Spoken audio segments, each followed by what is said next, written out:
আসসালামু আলাইকুম ওয়া রাহমাতুল্লাহি ওয়া বারাকাতুহু।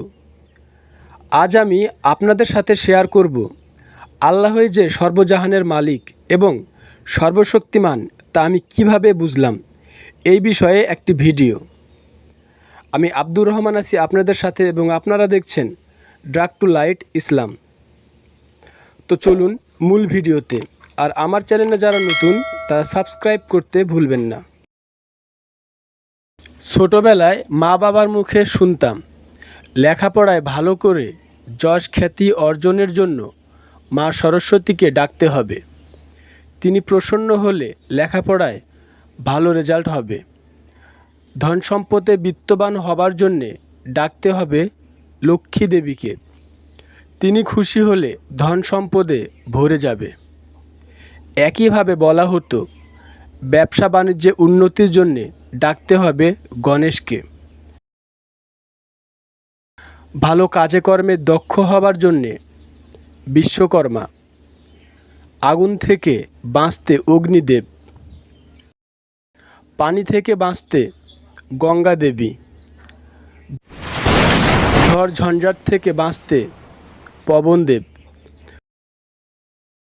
মুমূর্ষু অবস্থায় হায়াত বা আয়ু বাড়াতে যমদেব, জায়গা জমি বসত ভিটা অর্জনের জন্যে দেবী বসুমতী, প্রখর খরা থেকে বাঁচতে সূর্যদেব ইত্যাদি।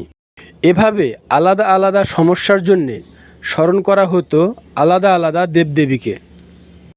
আমি এভাবেই আলাদা আলাদা সমস্যায় আলাদা আলাদা দেবদেবীকে ডাকতাম। কোনো সময় কোন সমস্যার জন্য কোন দেবীকে ডাকবো তা ভুলে যেতাম।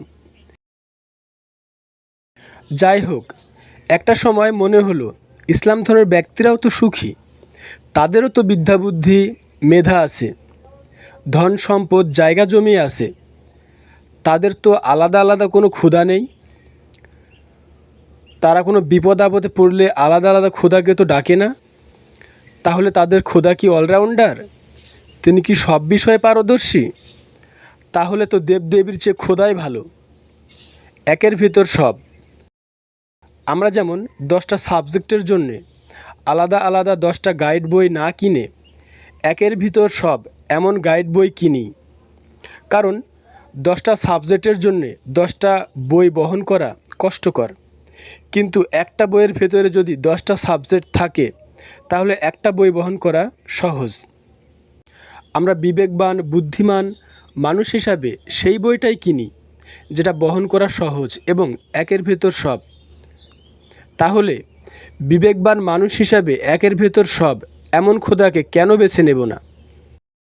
আবার আমি লক্ষ্য করে দেখলাম, মানুষ কেনাকাটার জন্যে পায়ের জুতা, পোশাক আশাক, ঘরের আসবাবপত্র সব কিছু এক জায়গায় পাওয়া যায় এমন শপিং মলে বেশি যান, কারণ এতে সময় এবং যাতায়াত খরচ দুটাই বাঁচে। তাহলে আমি এক একটা সমস্যা সমাধানের জন্যে এক একটা দেবদেবীর কাছে না গিয়ে এক খোদার কাছে কেন যাব না? আমি বুঝতে পারলাম কেন বলা হয় আল্লাহ সর্বশক্তিমান।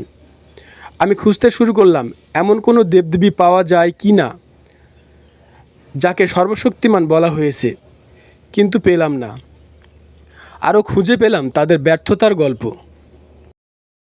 সত্যযুগে একবার দেবদেবী এবং অসুরদের মধ্যে তুমুল যুদ্ধ বাধে।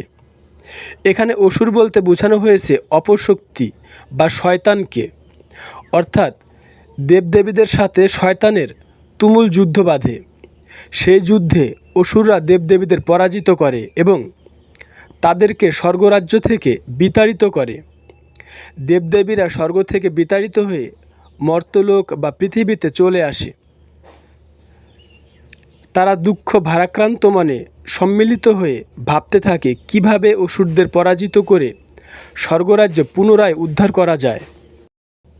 একটা পর্যায়ে সবাই মিলিত হয়ে সকল দেবদেবীদের শক্তিকে একত্রিত করে দেবী মহামায়া বা দুর্গা দেবীকে সৃষ্টি করেন এবং তারা সবাই তাদের অস্ত্রগুলো দুর্গা দেবীকে দান করেন। পরবর্তীতে এই দুর্গা দেবী অসুরদের সাথে যুদ্ধ করে অসুরদের পরাজিত করে দেবতাদের স্বর্গরাজ্য ফিরিয়ে দেন। এখানে দুর্গা কিন্তু একক কোনো শক্তি নয়, সকল দেবতাদের সম্মিলিত শক্তি। তাই কেউ যদি ভেবে থাকেন দুর্গা সর্বশক্তিমান, তাহলে তা ভুল। এখন আপনারাই বলুন, দেবদেবীরা যদি অসুর বা শয়তানের কাছে পরাজিত হন, তাহলে আমাদেরকে শয়তানের হাত থেকে রক্ষা করবেন কিভাবে? কিভাবে আমাদের নিরাপত্তা দিবেন? আর তাদের কাছে কি সাহায্যই বা আপনি চাইবেন? অসুর এবং দেবতাদের এমন যুদ্ধের কাহিনী শুধু একটি নয়, আরও অনেক রয়েছে। আরও বহুবার দেবতারা অসুরদের কাছে পরাজিত হয়েছেন। অথচ আল্লাহকে দেখুন, যার ধারের কাছে যাবার ক্ষমতা রাখে না শয়তানের মহাশয়তান ইবলিশ পর্যন্ত। কারণ এই শয়তানও আল্লাহর সৃষ্টি, আর স্রষ্টার সৃষ্টি কখনো স্রষ্টার সমতুল্য হতে পারে না। স্রষ্টাকে যুদ্ধে পরাজিত করা তো দূরের কথা। আবার হিন্দুদের দেবদেবীদের অনুরূপ নামে অনেক মানুষ খুঁজে পাবেন, যেমন কার্তিক, গণেশ, মহাদেব, লক্ষ্মী, সরস্বতী, দুর্গা ইত্যাদি। অথচ আল্লাহর নামে দ্বিতীয় কোনো বস্তু বা মানুষের নাম আছে তা প্রমাণ করতে পারবেন না। হিন্দু বহু পণ্ডিত ও মহামানব নিজেদেরকে ভগবান বলে দাবি করেছেন। আজ অবধি মানুষ তো দূরের কথা, শয়তানও নিজেকে আল্লাহ বলে দাবি করার দুঃসাহস দেখাতে পারে নাই। এখানেই বোঝা যায় আল্লাহ কেন সর্বশক্তিমান, কেন তিনি এক, অদ্বিতীয়। নিশ্চয় আপনারা বুঝতে পেরেছেন কেন আমি ইসলাম গ্রহণ করেছি, আর কিভাবে বুঝলাম আল্লাহ সর্বশক্তিমান। নিশ্চয় আল্লাহ সঠিক বোঝার তৌফিক দান না করলে কারোর পক্ষে আল্লাহর মাহাত্ম্য বোঝা সম্ভব নয়। হে আল্লাহ, আপনি সবাইকে সঠিক বোঝার তৌফিক দান করুন। আমিন।